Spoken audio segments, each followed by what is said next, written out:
Hello everybody and welcome. On today's little episode, we're gonna learn a very valuable skill, something that is used in some of the best kitchens all over the world, but you can do it too at home.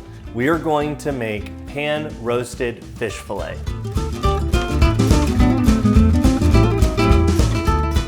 One of my core tenets of cooking is to use quality ingredients, and this is a great recipe to do that. I have a wonderful red snapper fillet that we are going to pan roast, and it is very simple beyond that. I highly encourage you to get the freshest fish possible when you're making this recipe. It's really gonna pay off in the end. And what we wanna do is just kind of trim this up a little bit for our fillet. So take off the end. Cut there, and that's going to be perfect for our uses. We'll also cook this one off too, but we'll do one at a time. As we mentioned, the key to this recipe is going to be low and slow, so we need a pan that's going to conduct heat really well. Our pan today is going to be this carbon steel pan. I love carbon steel. Cast iron will work as well. You can also use a non-stick pan, but I recommend using one of these that's going to really hold the temperature of the heat well. We don't want any hot spots, and we want to cook it pretty low but evenly. Once we have our fish all cut up, the first thing we want to do is pat it dry. Since we're going to be roasting it off on the pan, we don't want any extra moisture to steam, so we want to make sure our fillet is nice and dry before we put it on there. Okay, so this is where the fun part is actually going to begin. So we're over here on the pan. It's been nice and preheated. I always make sure that my pans are preheated whenever I'm going to be roasting with them. I'm going to use some grapeseed oil, actually. It has a higher smoke point than olive oil. I want to make sure that there's a good amount in the pan. Now we're going to be cooking this low and slow. So we don't need a super high temperature for this. I'm gonna put it on medium low. The other thing is that we don't really want it to be smoking either. So keep your eye out on that. We're just gonna be actively engaging in this process. So as the pan comes up to temperature, another really important thing is to respect first contact. When the fish hits skin side down, don't move it around, don't touch it, just let it sit for the first few minutes. That's gonna help set the sear on the pan, and it'll release easier later too. Let's get our fish. Our fish is all nice and dry. We're just going to season with some salt on the skin side. Some nice sea salt here. Season this top side with some salt.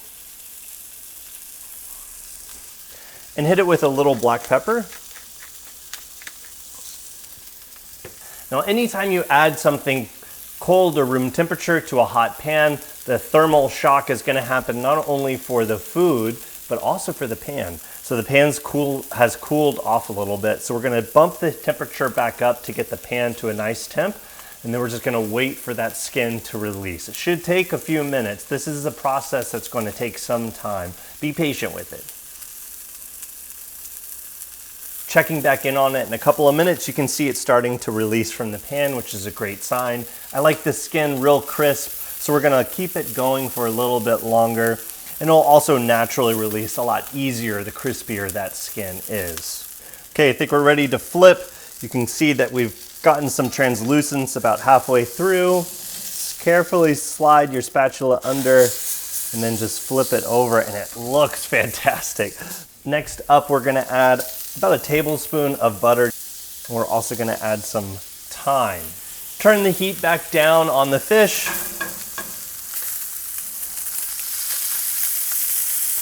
I'm just gonna take this,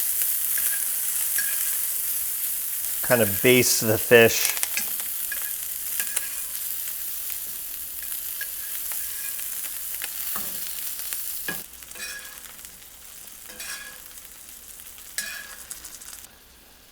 And once you can kind of feel on the side and you can feel that it's firm, you'll know that it's done. It will carry on cooking just a little bit into the pan. So I'm gonna take my spatula, very gently get underneath it, and we'll plate it up just like that.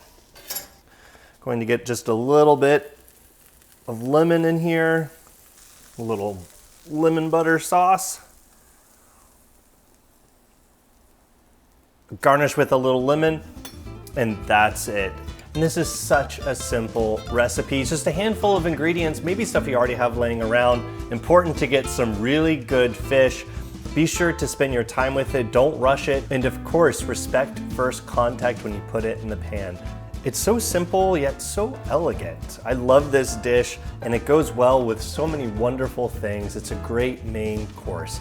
Let me know how it goes in the comments below. Be sure to take your time with this one, have a lot of fun doing it, and of course, from my kitchen to yours, happy cooking, everybody, and we'll see you next time.